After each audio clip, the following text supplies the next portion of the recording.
Hello, Elizabeth here, and today we're talking all about the Clawlab Tufting Kit H1 Lite, which is a home rug tufting kit for beginners. I've seen a ton of videos of rug tufting over the years, and as someone who loves crafts and hobbies, I've been dying to try it myself. Usually I see videos of people using large industrial-style tufting guns in a studio setup, but Clawlab sent me their new kit, which gave me the ability to DIY the experience and create my very first rug right here at home. Isn't she cute? I love my little keyboard rug. So in today's video, I'm going to be showing you everything that comes in the kit, demonstrating how to use it, and giving you my tips and tricks to get the best results possible. I definitely opened this box upside down, so don't do what I did, but the kit comes with the tufting gun, all the parts of the frame, a power adapter, a handle attachment for the gun, a yarn feed clip for the frame, a sheet of monk cloth, a sheet of non-slip backing cloth, a manual with instructions, and 6 random color yarn bundles. Your colors might be different than mine.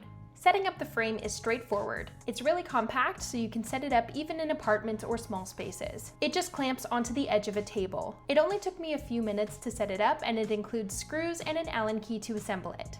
Once you tighten the clamps at the bottom, it feels super strong and sturdy. The edges of the frame have hook and loop strips, and all you have to do is attach the monk cloth to each of those strips, attach the covers, and flip the 2 clips at the top to stretch it out. It should be super tight like a tambourine and bounce back when you tap it. Many traditional frames are made of wood and have pointy nails sticking out across them, or require some hammering. So this is much easier and safer to use. The first thing I wanted to make is a rainbow design, and I'm not very good at drawing. So I made this design in Canva and then used a projector to project the design from my phone onto the monk cloth and traced it with markers. You can definitely freehand a design instead, or you can even purchase monk cloth that's pre-printed with a design outline. Next, I attached the yarn feed clip to the frame and threaded the yarn through it. This keeps the yarn up and out of the way and helps prevent it from getting tangled as it feeds through the gun. And then I used the included loop tool to thread the yarn into the gun per the instructions. This gun is much lighter than the industrial guns I showed you earlier, which weigh about 3 pounds. This is actually the world's lightest tufting gun and only weighs 1.2 pounds, which is about the weight of a water bottle. You can turn the dial on the back of the gun to set the speed that the gun makes the stitches. Think of this green light as showing the percentage of the max speed.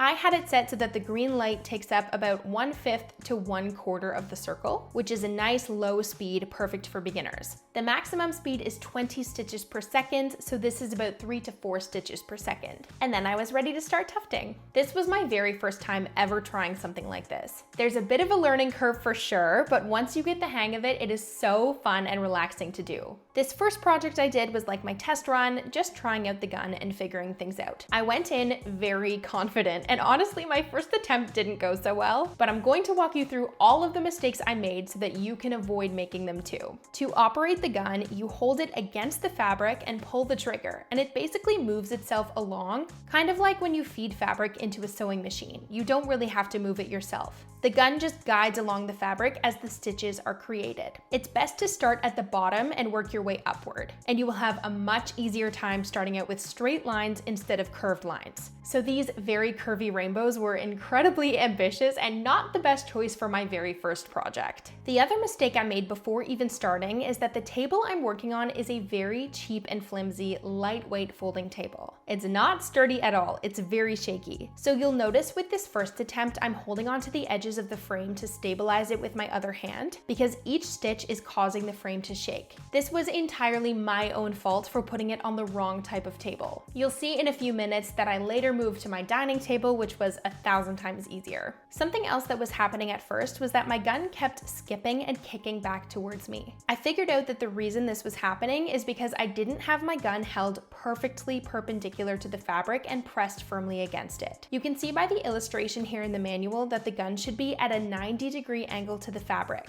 And if you tilt it up or down even a little bit, you will not get a smooth line of stitches. I really thought I was holding that gun perfectly level, but I later realized that that was not the case. It just takes a bit of muscle memory to get used to holding it properly, and it's easiest to see if you can get nice and close to the gun at eye level behind it. The stitches should look like a line of smooth loops like these ones I did later. But as you can see, my stitches are all chopping apart and there are fringes hanging everywhere. This can also be a sign that your fabric is not stretched tight enough, but in my case, it was just that I wasn't holding the gun level. So if your stitches look fringy or you feel the gun skipping, or some holes are looking too big, your gun may not be as level as you think it is. At this point, I realized that my unstable table was a big part of the problem. So I took a pause and I moved over to my dining table, which as you can see made a huge difference in how sturdy the frame is. The frame is very high quality and it doesn't even budge when it's on a stable base. So as I continued tufting, I thought I would try doing straight lines from bottom to top inside the clouds to fill them. That definitely went better for me, as you can see here. Still a little janky because my gun wasn't perfectly level, but the lines are starting to look the way they are supposed to. The side that you put the stitches into is the underside of the rug. The opposite side is the fluffy part. So here's the front of that first rainbow I did. Not a total fail for my first try, it looks way better than the back does. And this is without any trimming or anything done to it, but you can see that there are some gaps where yarn is missing because I messed up and put such big holes in the fabric that it couldn't even hold the yarn.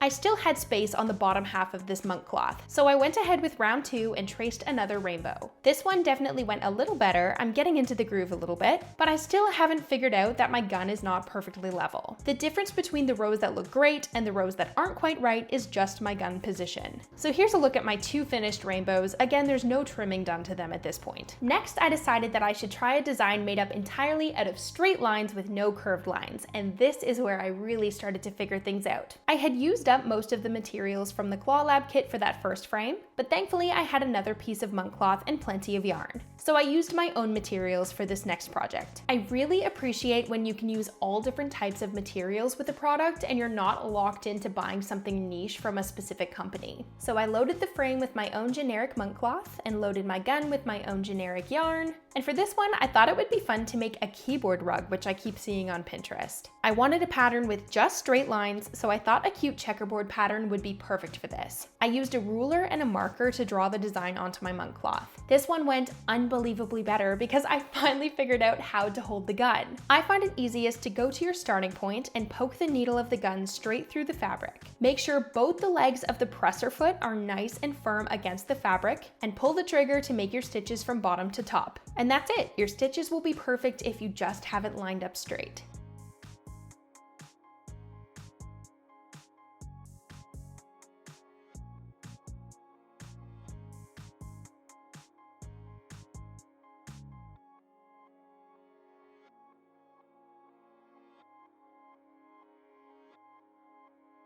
I did half the squares pink and half the squares white, and I found it easiest to trim long pieces of yarn as I went to keep everything nice and clean. Here it is from the front. This one looks so much better, right? I don't have an electric rug trimmer, but I was able to clean this up pretty well with just an old pair of hair cutting scissors. I tufted the rainbows in the morning and this checkered keyboard rug in the afternoon on the same day, just a couple hours apart. So although I did have to make a few mistakes to figure it out, within just one day I was able to complete a rug that I was happy with. So I would say rug tufting in general is a bit of an advanced craft, but the Clawlab Tufting Kit H1 Lite makes it super approachable and beginner friendly. I also want to show you what it looks like from the front when the rug is being tufted.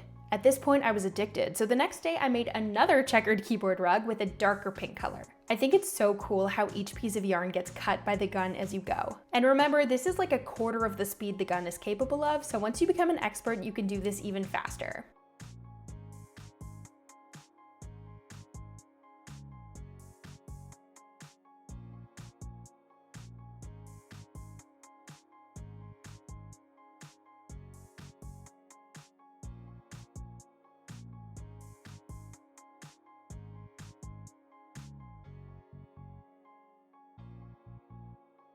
There are many different ways to finish off the backing of a rug, and it's going to depend on if that rug is actually going to be used on the floor, or if it's a decorative wall hanging, or you're turning it into a pillow, or whatever. So the Clawlab kit doesn't include any type of adhesive for the backing, you just need to purchase what makes the most sense for your project. This keyboard rug will just be sitting on my desk. It doesn't need to be anything super industrial. So first I cut the rug out of the monk cloth, leaving a bit around the edge, and I used this stretchable fabric glue and a paintbrush to generously cover all the lines of stitches on the back of the rug. This part is important to kind of lock the stitches in place, because without sealing them in, you can pull on the fluffy side and actually pull the stitches right out. I also folded over the monk cloth edges and stuck them down. I left this to dry for 24 hours. Then I cut a piece of the backing that came with the kit down to the right size and used a hot glue gun to secure it to the back of the rug. And that's it. It's nice and finished and sturdy enough to be used as a keyboard rug.